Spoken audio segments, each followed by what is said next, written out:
intercession of our Blessed Mother, all the angels and saints, and we make our prayer through Christ our Lord. Amen. In the name of the Father, and of the Son, and of the Holy Spirit. Amen. 3, 2, 1, action.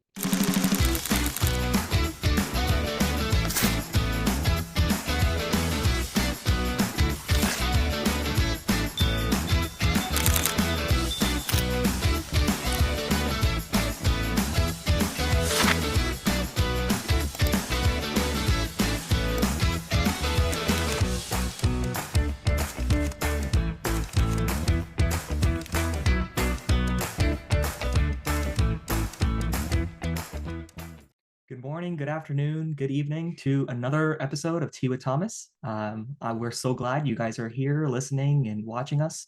As you can tell, we have another guest on the show, but of course, I'd like to introduce myself and my co-producer. My name is Aaron George. I'm your co-host, and we have our co-producer, Jarek Abraham. And of course, joined with us, we have another wonderful guest. This time, we are blessed with the presence of our very own Reverend Father, Jobin Thomas, JCL. And this is a very interesting one when we're talking to Jobin, as we lovingly call him, because this was, I think, Jarek and I's first time kind of encountering this acronym, JCL. And so, we had to do a little bit of research on figuring out what that was. I so guessed. you guessed. I said junior canon lawyer, but it exactly didn't translate. But. We thought it was really unique, so we had to do a little bit of research and look it up. And so for our listeners online, JCL stands for Juris Canonici Licentiatus. If I'm pronouncing that horribly, Jobin, please help me with that. Basically translates to a licentiate in canon law. And Jobin has also let us know that he's also pursuing and working on a doctorate in canon law as well, which will give the title of JCD, which is the Juris Canonici Doctor.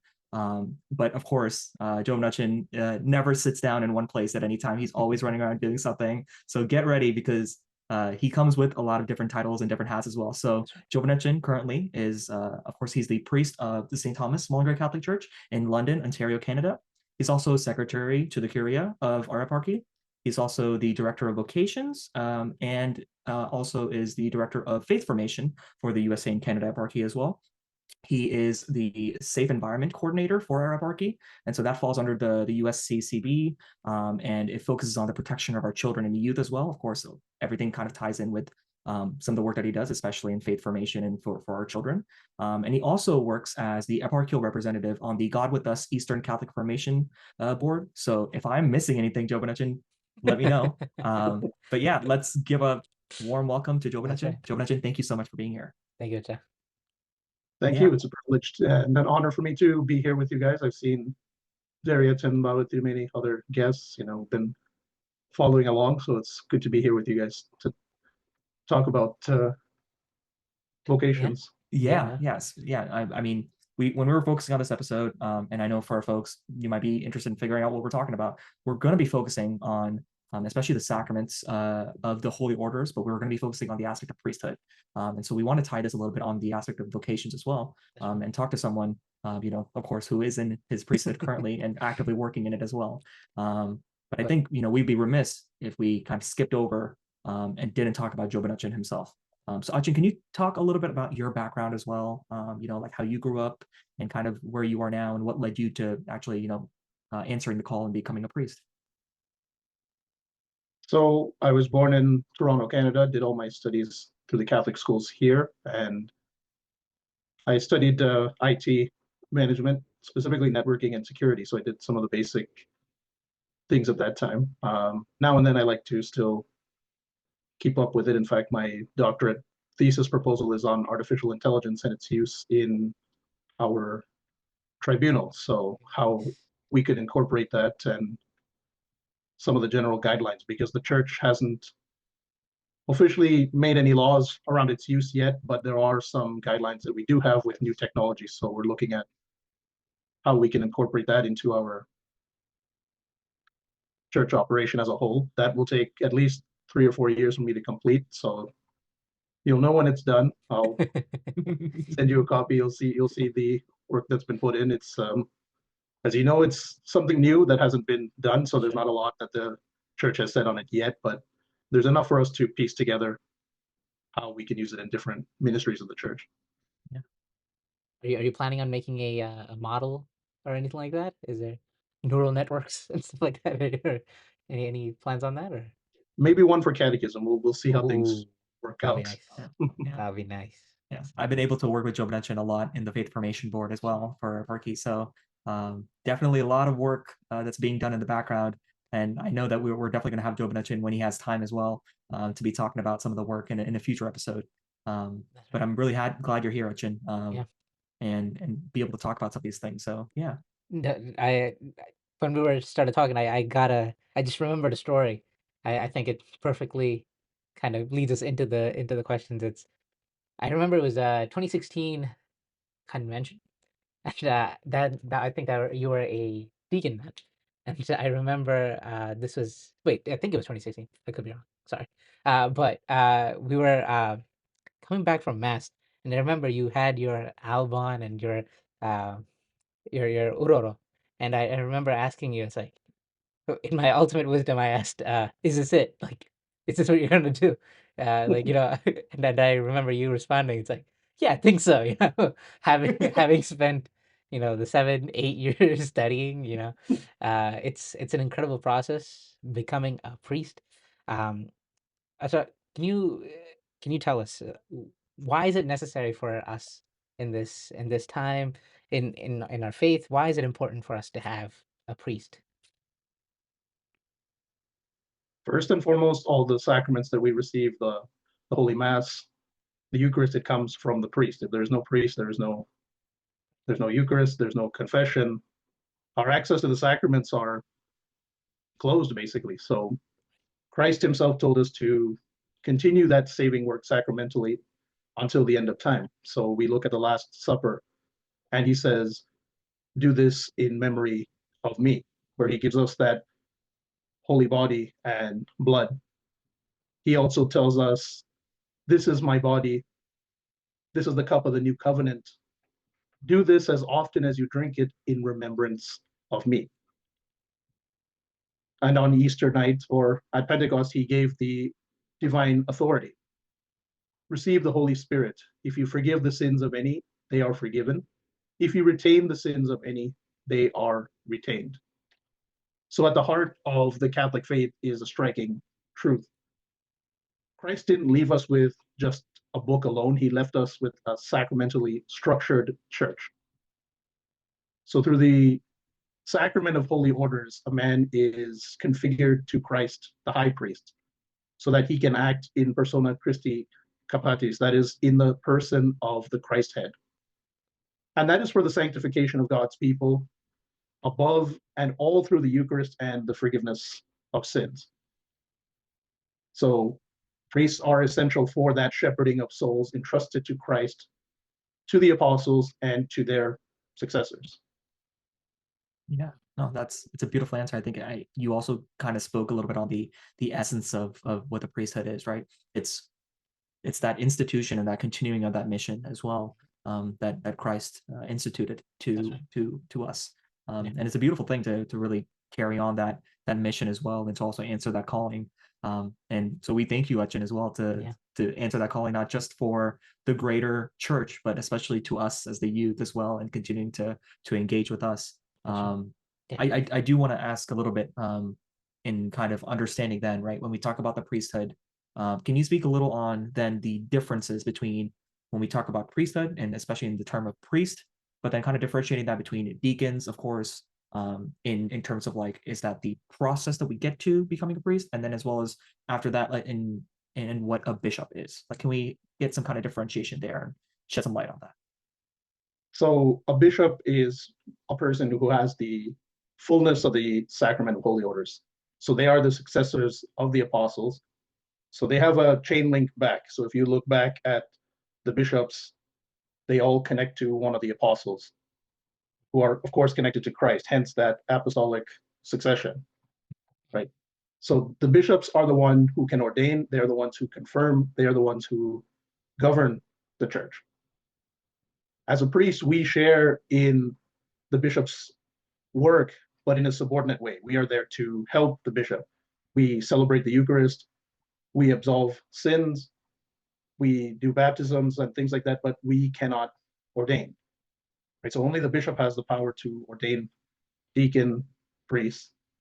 Even other bishops are ordained with the power of other bishops. So it's not just something that we can do by ourselves. So the bishops are at the top of that pyramid, if you want to think of it like that. The deacons are ordained for service. Now we have to understand that in the Latin Church, the deacons are able to do baptisms and to do weddings. They have the authority to do that. In Malankara Church, the primary duty is to assist the priest or the bishop. So we don't do baptisms, we don't do weddings. We are just there to assist the main celebrant.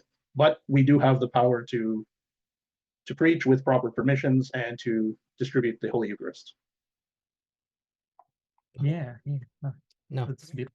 no, and bishop, priesthood, deacon. And sorry, I'd say in my excitement, I kind of cut you off in your vocation story. If you could, kind of going back a little, understand what led you to, because this is a huge decision, right? Becoming a priest, entering into this calling. It's a big thing, right? Could you kind of take us through your decision? You said you were an IT professional at one point. Your decision to leave that to become a priest. What was that? What was that like?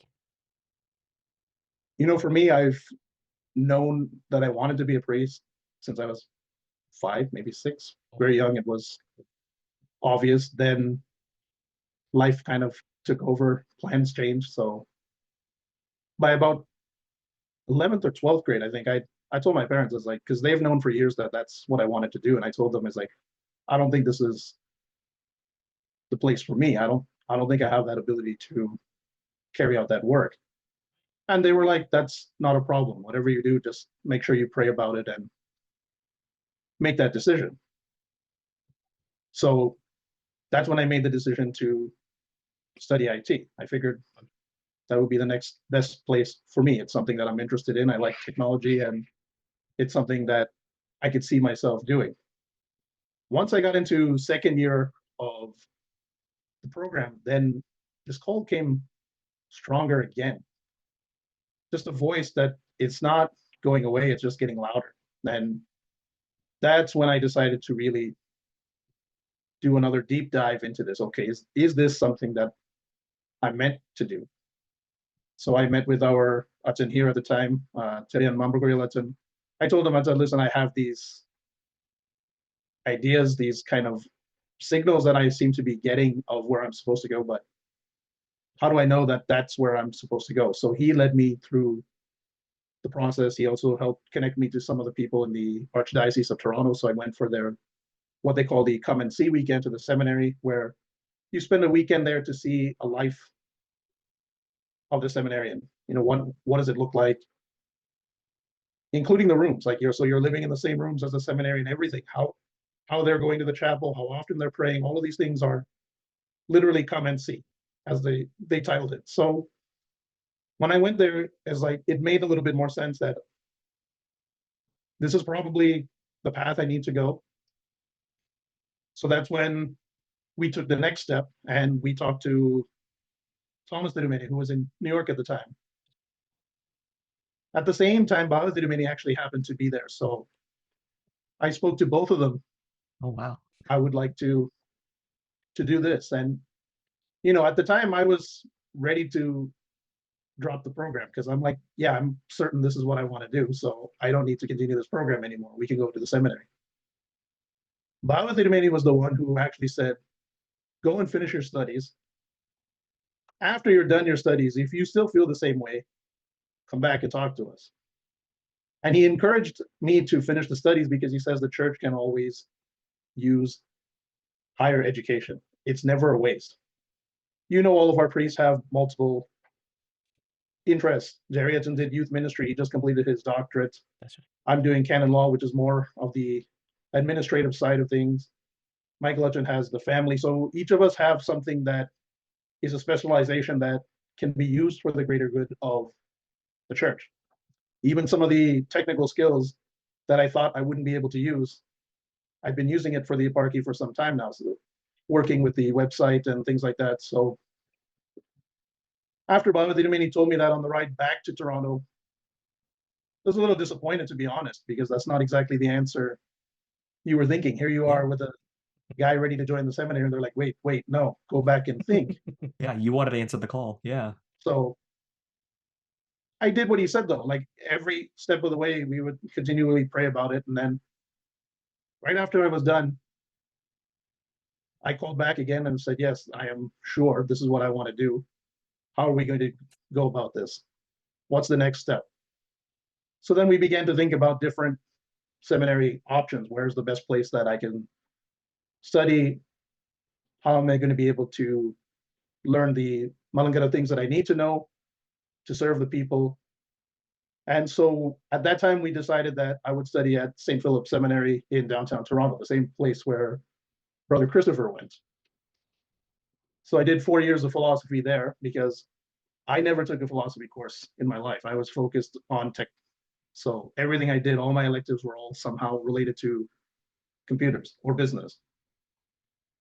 So I talked to Thomas Dinamini and I told him, I said, listen, I've never taken philosophy, so I don't think a 2-year program is going to be the right call for me. I haven't studied Latin. I've never looked at it a day in my life, so I think I should probably use that extra time to make sure that I have a good base. So he agreed to that. So then I did the 4 years there. After the philosophy, we spent 3 or 4 months in the minor seminary in India, got a little cultural training, language training. Then we did the theology in Dunwoody, New York. So the first 3 years I was with our Yonkers parish. It's right down the hill. So on weekends, I would go down to the Yonkers church. I would celebrate with them and learn from Hudson. And then after my 3rd year, they brought me to the cathedral. So on weekends, I would be in the cathedral with Nobiatan, with Theodomini, and then getting more fine tuning in a lot of different areas, including some of the administrative work. Once the studies were done, then I was ordained November 2019, just ahead of the pandemic, which was divine providence, to be honest, because when we were discussing ordination, we were thinking a little later, 2020, around the summertime. We were thinking that the weather would be nicer, it'd be easier for people to travel, all these different things kind of came into our mind. But then we said, the studies are done. There's nothing left really for you to do except serve the people. So we don't really need to wait too long. So Theodomini decided that we would do it in November, and we did it here. After that, he brought me, when I say here, I'm in Toronto again, for those who don't know, after my time in New Jersey, because of the ongoing religious worker visa issues there, I ended up coming back to Canada, and then I ended up taking charge of our community in London. So after my time there, Theodomini brought me back here, so I continued my studies, and I also work as an associate in the Latin parish in the Archdiocese. So we are stretched out a little thin, but through God's grace, we're able to make everything work. Yeah. My 5 years with Theodomini is where I got to learn a lot more of our prayers and things. Just being around Theodomini, observing him, working with Nobiatan, that's where I got to learn a lot more from a practical side, because I'm doing this every single day with Theodomini and Nobiatan.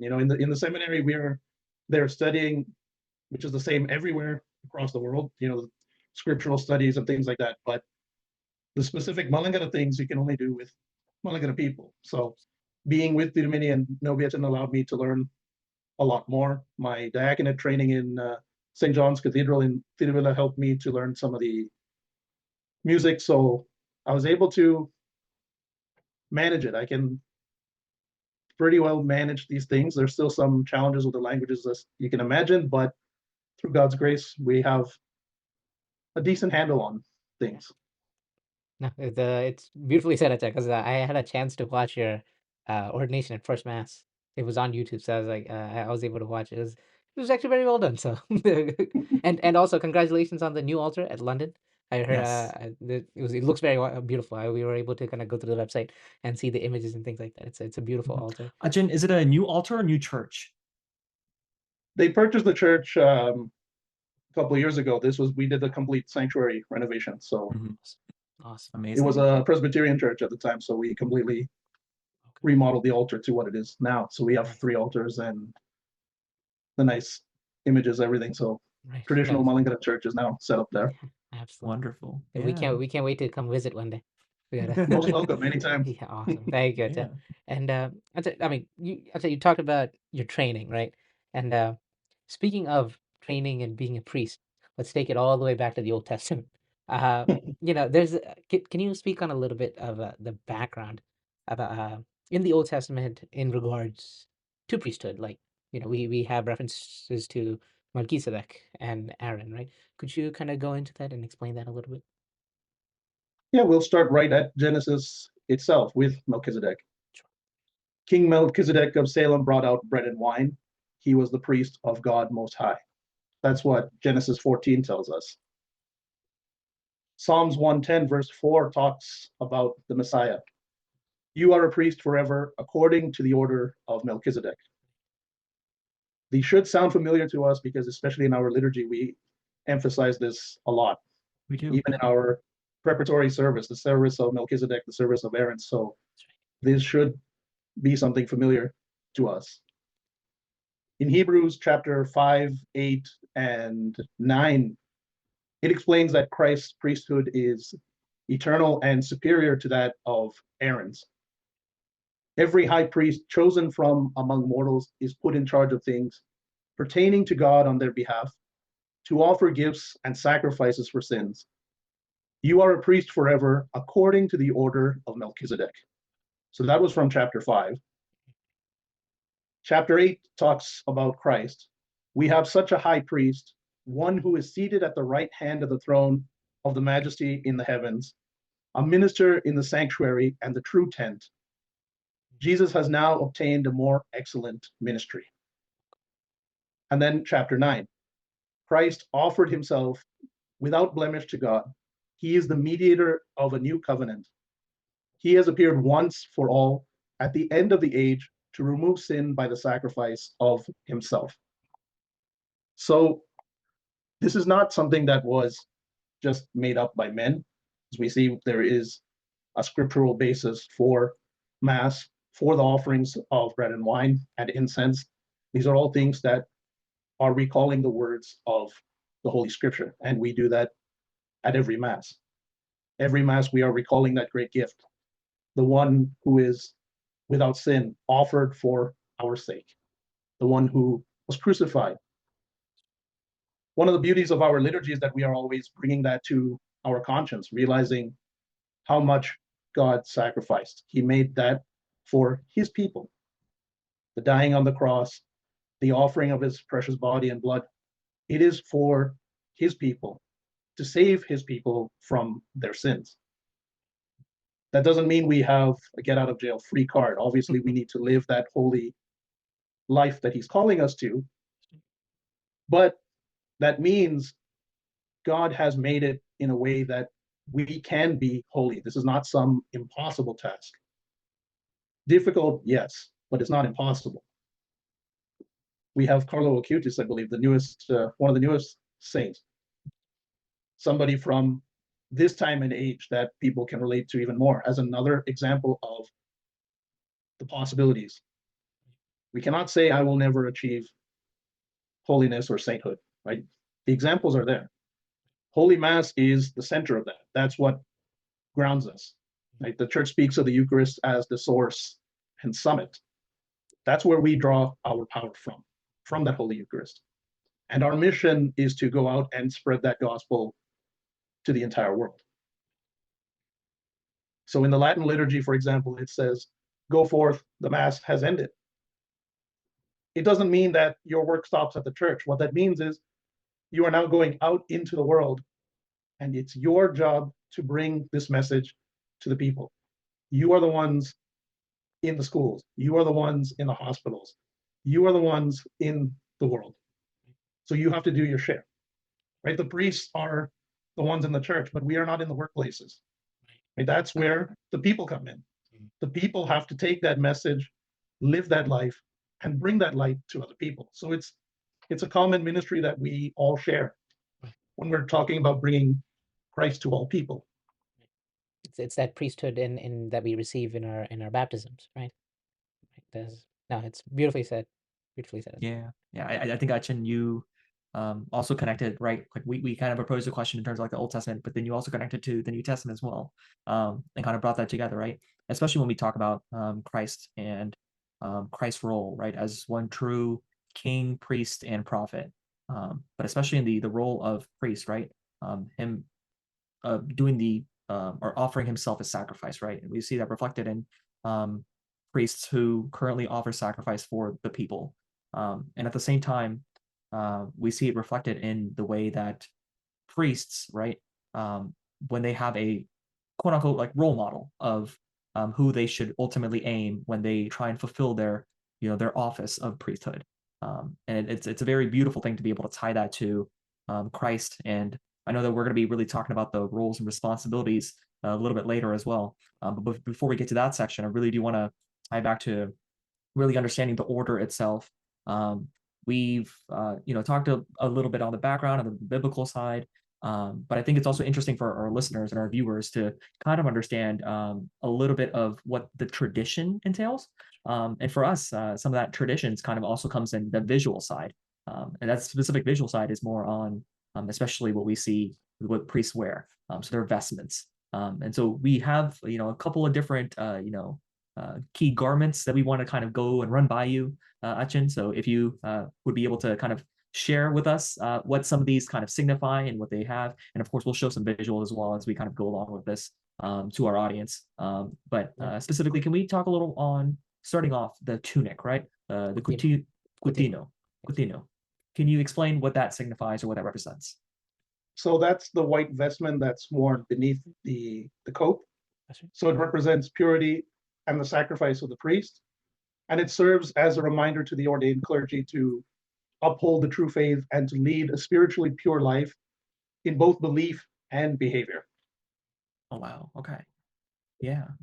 Could you talk a little then because as we kind of move forward, we also have the stole as well, the stole and girdle. So the stole represents the priest's authority, and it's a symbol of being armed with the fear of the Lord. It's a reminder of the breastplate worn by Aaron, which I believe was given in Exodus 28. Yes. So yeah, wow, beautiful. So, and the zunoro, yeah, the girdles. So that symbolizes the priest's control over all bodily desires. Okay. Oh, okay. Yeah, we'll talk a little bit on that. Yeah. Yeah, that's interesting. And like going into like I believe it was Sadia during one of our altar sermon trainings that there's the aspect of spiritual warfare, and Achin was kind of explaining this. This is like the priest getting ready for war, right? He's putting on the chainmail, he's putting on, like you were saying, the breastplate, the hymnico, right? And moving on into the zende, the sleeves. Do they represent something specific? Those are the symbols of the priest's willingness to abide by God's law and to perform righteous deeds. I see. Wow. And then Jason is right. That is the best analogy we have. It is, you are preparing for war. You are putting on the armor of God. And these sleeves are also the same ones that the priests also use to invoke a blessing as well, right? Yes. Yeah, exactly. Okay. Yeah. And finally, we have the big piece, the chasuble or the final, right? The cope. Yep. So that serves as a symbol of the priest's dual role as the representative of Aaron and Christ. It represents both the robe of Aaron and the seamless robe of Christ, which he wore before the crucifixion. So when the priest is putting on that coat, he stands in the place of the Lord leading the celebration of the Kubono, and it symbolizes royalty as described in 1 Peter chapter 2, verse 9. Oh, wow. It's interesting because everything leads back to some sort of biblical reference. It's excuse me, beautiful to see. And finally, the last thing that's there is the shoes, right? The mzone. Am I saying that right? So that symbolizes the gospel of peace, and it represents the power to trample on serpents, scorpions, and all the forces of the enemy, as well as to cast down all false pride that is against God. And that is referencing from 2 Corinthians chapter 10, verse 5. Wow. All these vestments is a way of making the scripture visible. Right. So when the priest is vesting, he is literally clothing himself in biblical theology. Right. No, it's no, it's definitely that spiritual warfare kind of thing. That's very very evident. So that's beautiful. So, should it? This might be a little weird question, but sometimes I see priests not in the full getup, but in the black over, like the what would you call it? Like a tunic, Like like a during morning prayers or things like you're that, you right. would just be wearing. Yeah. Right. And sometimes you see that along with the Heimliche, right? The Karatugupayam and Heimliche. Is there a reason why um it's used like that? Is there a particular reason why we only need the Heimliche? Is there It depends on the function that we are doing. So if we're doing morning prayer, for example, typically we are wearing the Kartagupayam and the Hymnia. If you're hearing confessions, you always have the Hymnia with you. Just like the Latin Church, you always have the stole with you when you're hearing confession. So it depends on what we do, because we don't necessarily need the full vestments for morning prayer, for example. But for the sacraments, typically speaking, we are fully vested. Right. So baptism, we always have the cope and everything on, as well as the other sacraments. is it to show that there's like a special priesthood like authority, and is that it? Is that the reason why? Especially connecting back to Aaron's breastplate and things like that. Is that the reason why? It serves as a reminder for us. So white is like the purity, right? And then Mhm. black is typically the sinful nature of man, but it is being perfected by God and His word, His actions. Okay. Now, the Dominis have additional parts to their vestments. They have the similar ones that we mentioned, but they also have a few more extra pieces that they use in their vestments.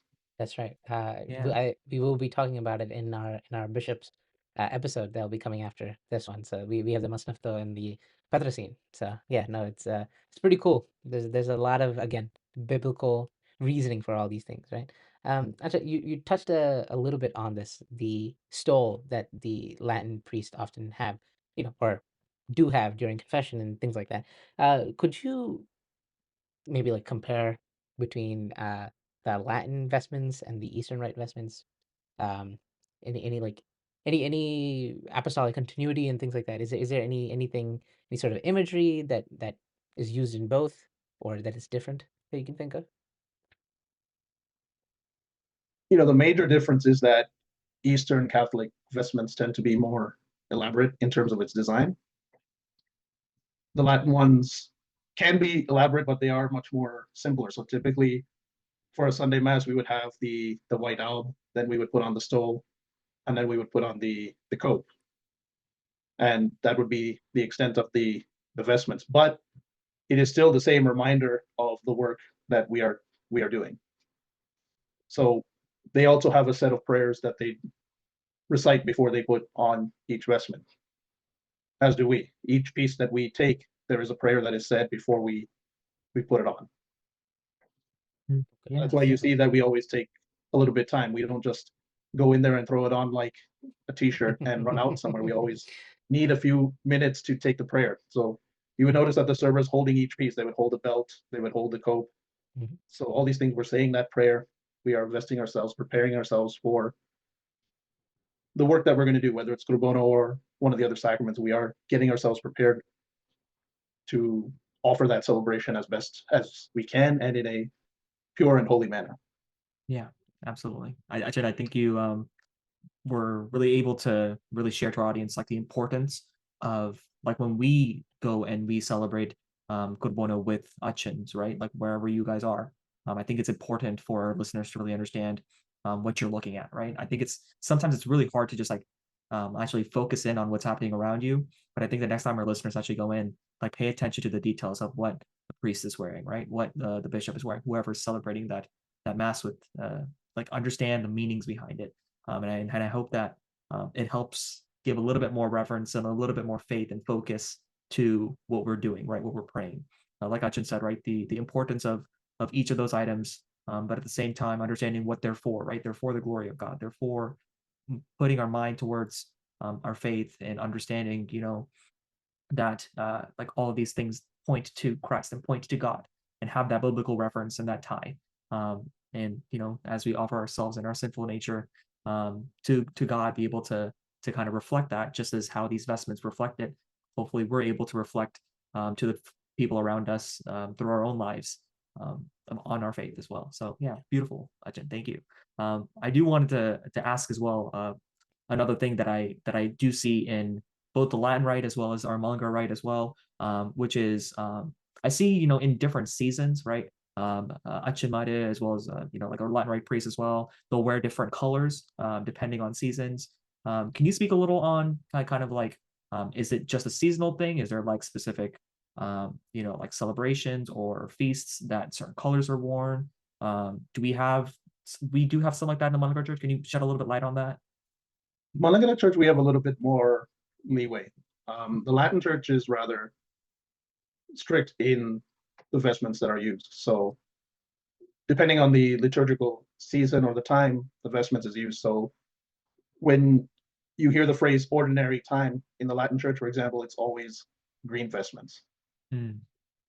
But if it's a feast of a martyr, for example, it would be red.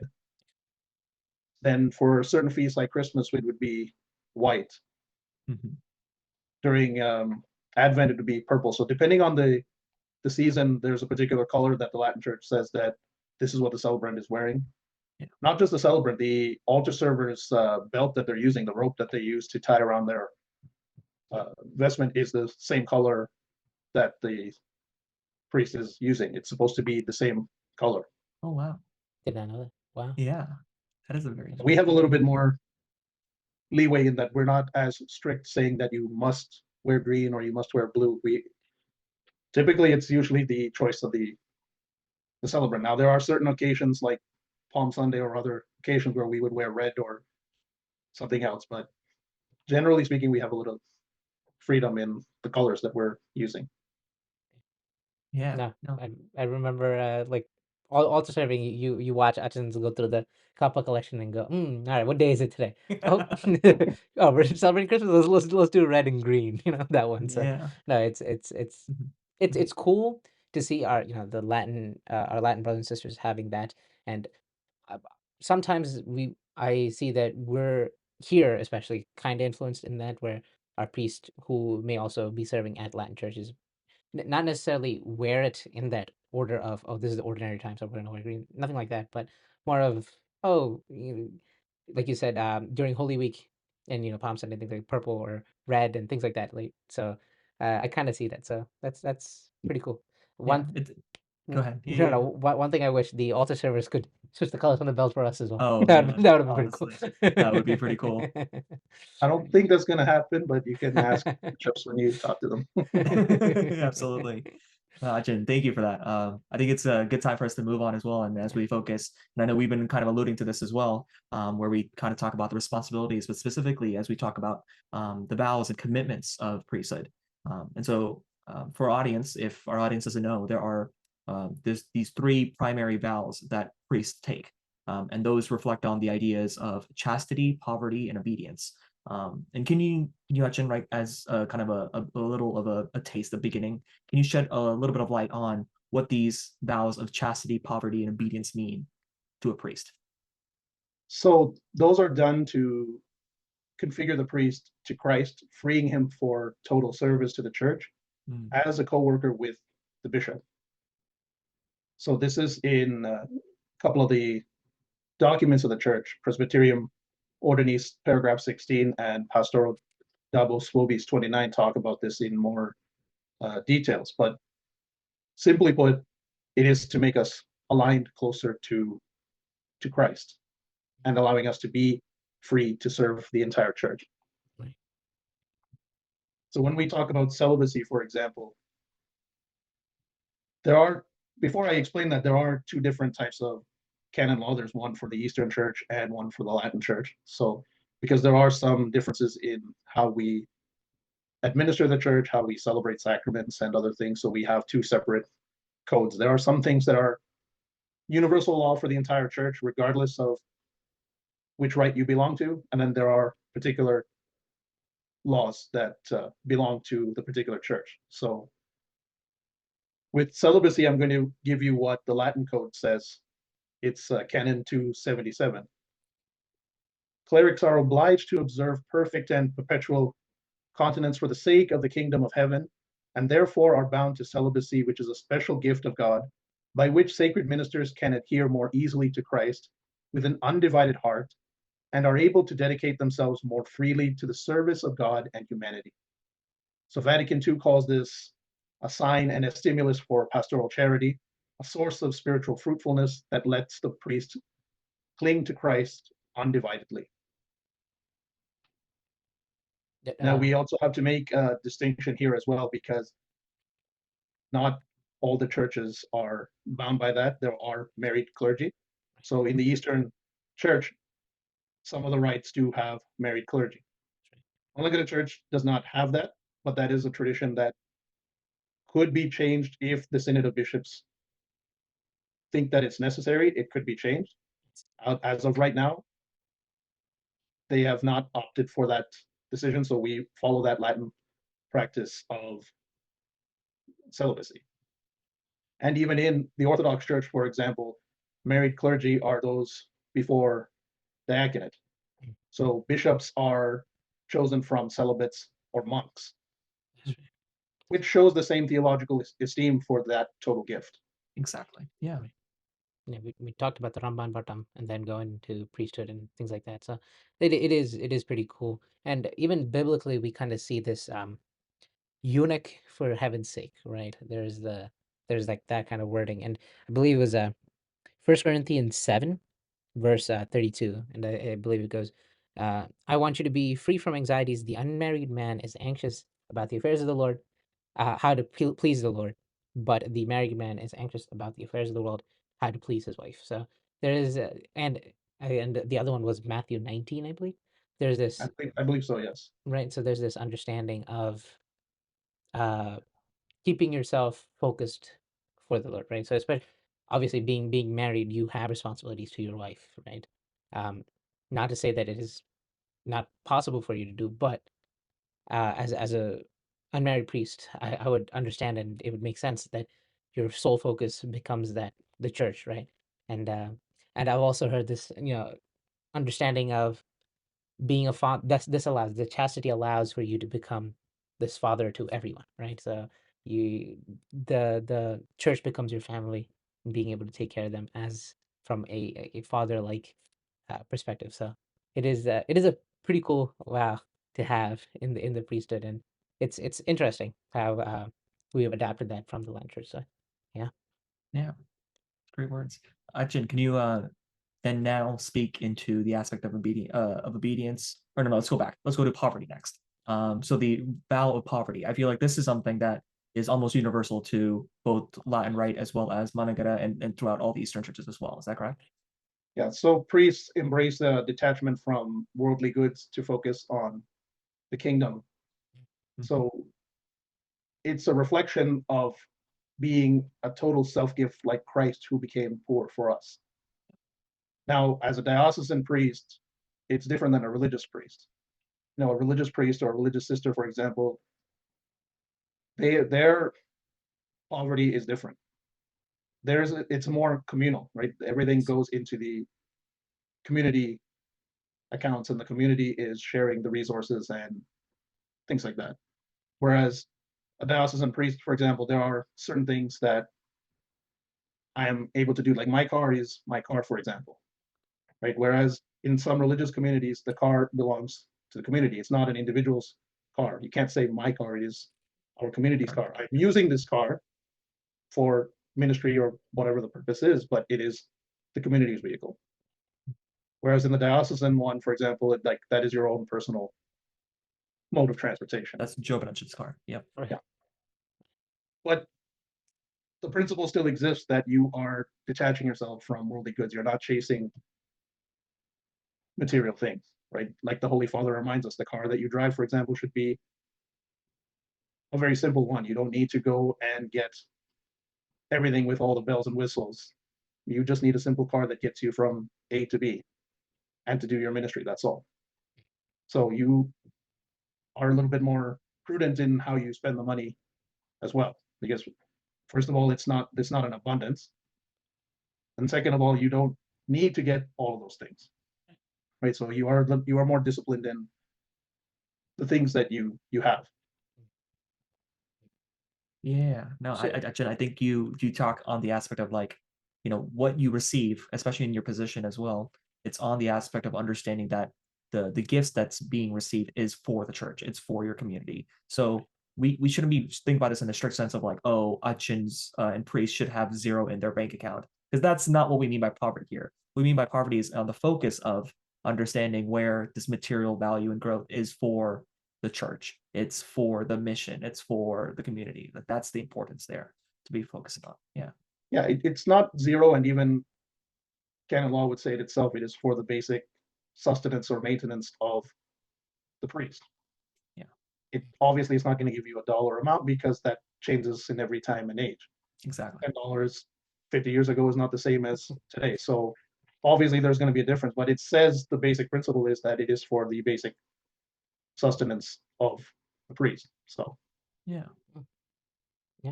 No, that was kind of my question where I was going with owning property and things like that, right? But that answers it, where it's for what purpose does it have, right? As if you were to buy a house or land, is it for the community and things like that? So yeah, it's it it's a beautiful. depends on where you are in your circumstance, Oh, really? because like in the Latin church, for example, like you are expected to plan for your future. Like with the money that they are giving you, you are to save and to plan for that retirement or that rainy day. Like they are going to give, there is a retirement amount that they give you, but in terms of a housing, like there is no clergy home, for example, right? So you have to have some plan for that down the road. After you retire, when you're done your service, like how are you going to spend the remainder of the days? You should have some idea of that. Like do you need to have a property, or are you going somewhere? Like what is set? You have to have some idea for that. Okay.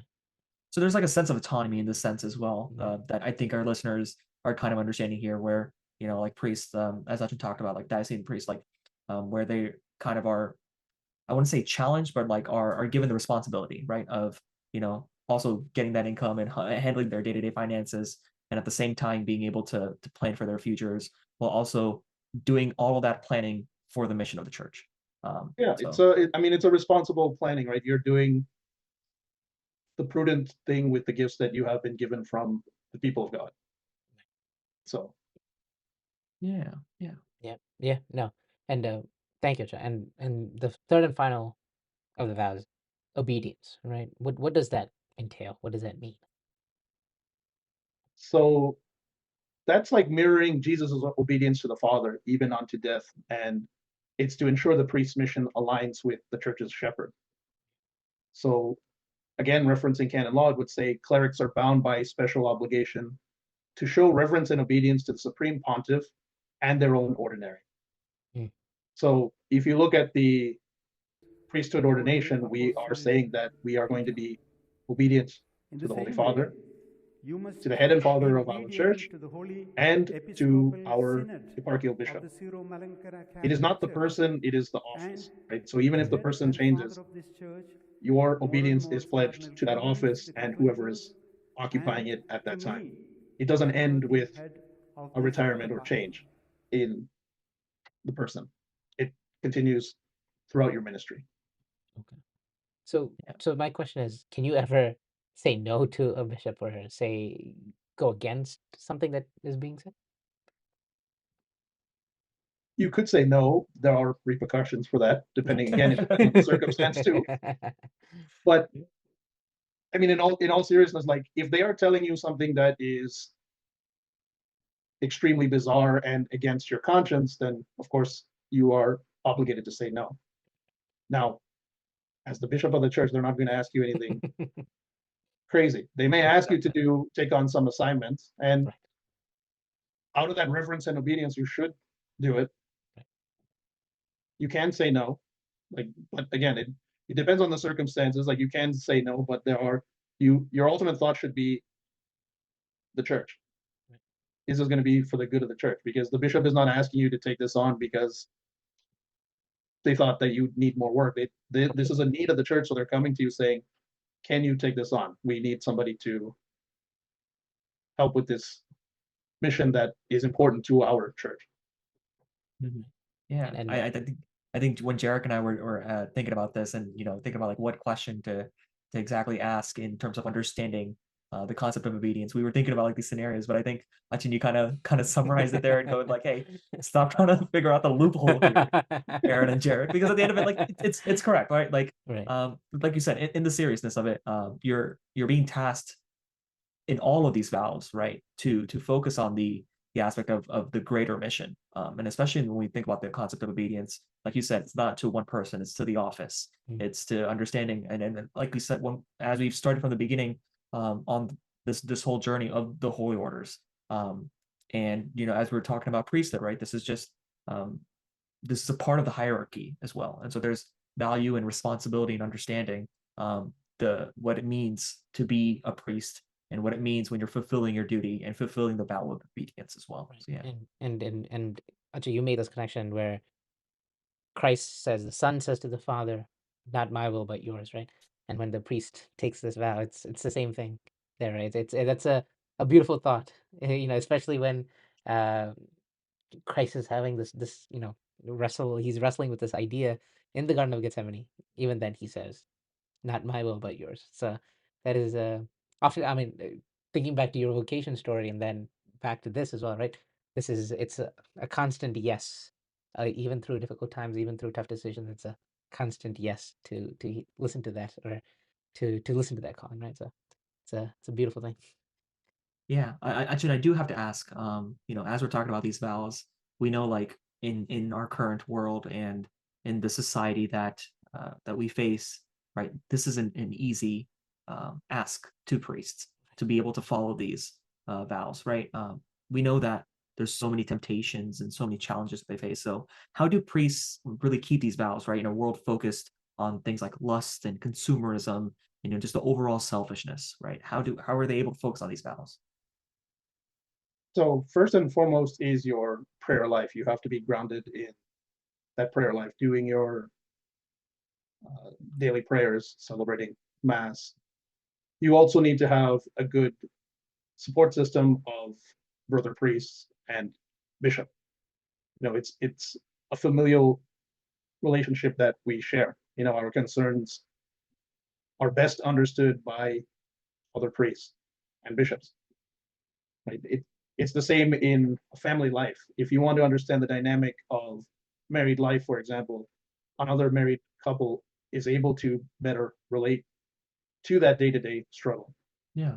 And in the same way for the priesthood, other priests are able to relate to those common issues, those struggles that come about. And so you're able to lean on them for support, for guidance. But first and foremost is your prayer life, because once your prayer life slips, that's when all of these things begin to fall apart. That's when you find yourself more tempted. That's when you begin to kind of drift away, and it all because you didn't anchor yourself in that prayer. That's beautiful advice, Acha, because it's not only does it make sense for a priest, but also for us in general, right? It's prayer is what anchors us. So it's wonderful, wonderful piece of advice. And I'm curious, is there, as we develop this eparchy in the US and Canada, is there any specific piece of advice, or could you tell us, like, how would you inspire the youth here in the US, Canada, and the eparchy to kind of explore this vocation, right? Any, if people are discerning this vocation, do you have any tips, tricks, any advice for them? I mean, Jesus himself gave us the footprint, to be honest. Like he said, pray therefore to the Lord of the harvest that he send forth laborers into the harvest. Right? The harvest is plentiful, but the laborers are few. We know this. Yeah. Right? There is not enough vocations. Priesthood, religious life, it is struggling. And I'll share with you something that Deacon said years back that really got me thinking about vocations when he left Toronto to go to Rome for higher studies. Part of his farewell speech, he made a comment that to this day stuck with me. the church needs to stop looking east and begin looking west for its priests, reminding us that we have to look inward to ourselves and where we are, right? So we need to not just listen, but to answer that call, to seriously consider and to pray and answer that call. If God is calling you to that vocation, then to really take the time to explore it thoroughly. Don't just dismiss it. You know, sometimes people will come up to you and tell you, I think that you would make a good priest. Almost 99% of the time, we're going to dismiss that outright. We're not going to give any attention to that. But if we're being honest, there is probably some quality or qualities that people are seeing in us for them to even make that suggestion. The way we are standing during Mass, the way we're serving at the altar, whatever it is, there is a sign or something that they are seeing that may not be evident to us, but it is to them that this is something for us to possibly consider. So one of the ways is through prayers and witness. So the family is the domestic church. So everything begins from there. That's your first model, right? So if families are praying daily, they're praying at meals, they're saying the rosary, they're attending Mass, these are things that will impact us, right? And that's the first model. Then, of course, we have the church itself, other people, other priests, that we look and find that attachment. I want to serve the church like this person. Everyone has that role model or multiple people that they look up to when they've entered this, the priesthood. No one is going to tell you that I did it myself with no influence whatsoever. No, there is someone there, maybe more than one. So we need to begin by praying. We need to begin by asking us, is the Lord really calling me to this? And as one of the vocations directors was sharing, when we make that prayer, we really need to challenge God. Okay, if this is what you really want from me, show me. Tell me or show me. Now, don't expect a flashing sign. Don't expect a Las Vegas sign to say, this is what you need to do, here it is. It might be as simple as somebody gently encouraging you to consider the call. That might be God's way of telling you, this is what I want from you. Right? Because remember, ultimately, God speaks in the silence of our hearts. What that means is we have to remove all distractions, right? Because there are a lot of people who have a lot of different opinions about what we should do with our life. Even ourselves, we think that we should go one path. I at one point thought it was going to go straight into business. That was fairly convinced in high school, and then that path went back to square one. It went to what I knew at 5 or 6 years old, but didn't understand then. Right, the seed was planted, but I didn't figure it out until college. Right, so you need to really ask yourself, and to constantly pray, not just for you, but for others. We need. Filomeni says that everywhere he goes, we need priests for our party. The way we grow long term is by having priests from this part, because we are able to reach out more to the youth having been here. A lot of the nuances in language and culture, those are things that we're better able to navigate, right? Our Rajans spend a tremendous amount of time studying and trying to learn this. But as you know, when you go somewhere else, when you're moving out of your home to a new place, it takes a long time to get adjusted and to really find that rhythm. So you need somebody that is local. You need somebody from that soil that is grounded and knows the realities. They know what the college life is like. They know what the workforce is like. They know the political landscapes. And when I say no, I mean like really know, because you can learn political landscapes about other places, but unless you're actually on the ground and living with it day to day, it's a totally different environment. Even the schooling here is a lot different than other places around the world. So Tirumeni always, and I also tell people that if you really feel that call, first talk to your Ratsan. And of course, talk to your parents, because this requires prayer. You're not doing this by yourself, right? Your parents are the ones, through their prayers, through their examples, that have sparked that flame in you to explore this call. And then you're looking to build on top of that foundation. So that's where our church community comes in. They are praying for you, prayers for vocations, prayers for priests. All these things are meant to help make us stronger, right? And even after ordination, there is still a constant prayer, because it doesn't stop with your ordination. You still need the prayers of all the people to keep this ministry going. You are doing divine work. It's not mere human work. So you need constant prayers to keep you supported. You'll never know how many people in this world are praying for you, but it's countless numbers of people. And especially now with internet, Father, I saw your mass on YouTube and I heard your homily, and it was very moving. Like, you probably never heard of this person in your life. You probably never seen them, but you were able to have an impact in their life by preaching the word of God.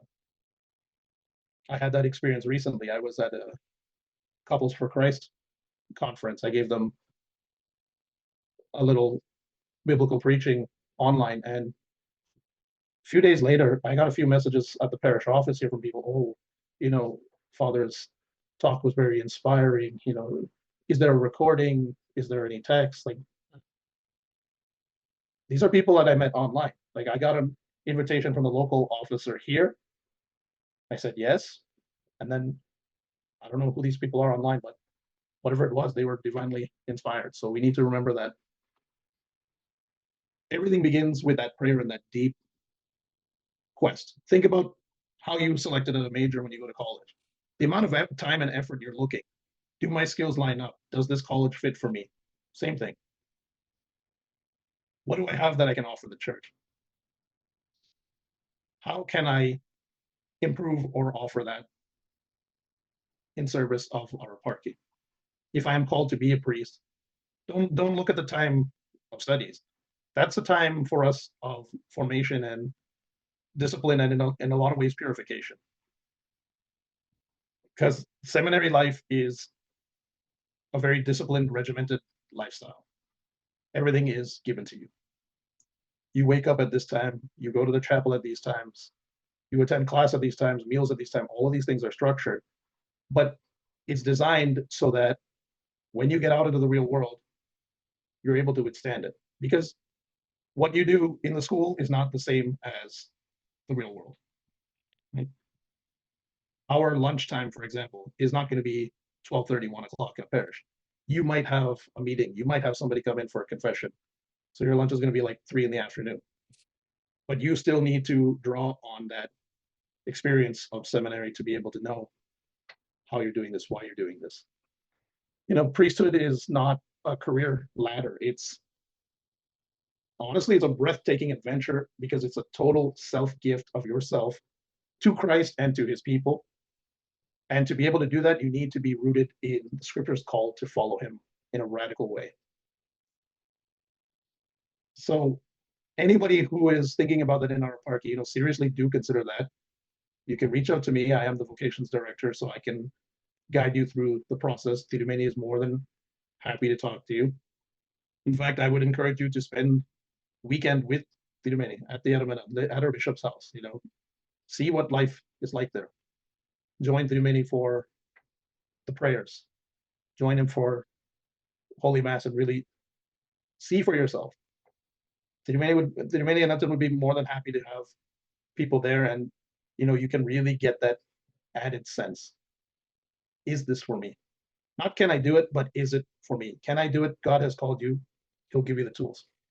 It's not your decision to make whether or not can I do it. He will give you whatever is necessary. My grace is sufficient for you.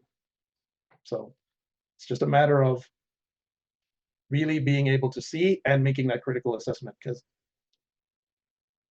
when I made my decision, my parents told me only one thing. Whatever your decision is, always look forward, never look backwards. And once I took that first step in the seminary, that's exactly what it is. Despite the hardships, despite some of the ups and downs that happen, keep looking forward, keep looking at the end goal, the cross of Christ, where you want to go, where you want to be, and he will get you there. Beautiful. Beautifully said, Achin. Yeah. I'm honestly, for the first time, I feel like I'm kind of lost for words. It's no, you perfectly summarized, I think, what we were like really trying to understand and really get to. This whole episode has been very much a great summary of really understanding priesthood, especially from the lens of someone who has really fought and worked and struggled, but at the same time is able to really reflect the beauty and the grace and the understanding of what priesthood is. And I hope our listeners were able to really get all of it. And it might take another rewatch and a re-listen to really pick through the details as well. Right. From the biblical details and the connections to the topics on vestments, and even now as we talk about a little on like what does that daily life of a priest look like, and what do those sacrifices mean? But at the end of it, like you said, moving forward, it's a beautiful thing to really reflect on and kind of think about in the stories of our priests. And I hope that our listeners are able to reflect on that, and especially to those young men that are are thinking about what their own discernment story is looking like, and what they might be discerning. I hope you take on the challenge that Achin has given you. Right, he's thrown down the gauntlet. Take it, go ask the questions. Right, talk to your family, talk to your local priest, talk to Achin here. Reach out, and he'd be more than happy. So yeah, thank you, Achin. Yeah. Thank you, Acha.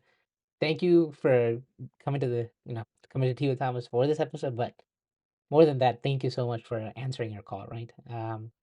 And it's wonderful hearing your vocation story, but at the same time, that last like 10-minute tidbit, like that was you know both of you guys, brother Chris and Jobin, so you guys are cousins, but you guys both have a way with words. No, that was very, very beautifully said. Um, Thank you, Acha. Thank you again. Thank you so much. And I hope the audience was able to take something away from this. And yeah, that's all, Acha. Thank you for joining us on this episode. And yeah, hope to see you soon for another episode, especially surrounding canon law and maybe even AI in canon law. So that'd be interesting to listen to. So Give me a few years. Let me finish the thesis. absolutely. Absolutely. Thank you, Achin. Thank you, Acha. Yeah. You should Thank say you. Sri. Study Por form, so there you go.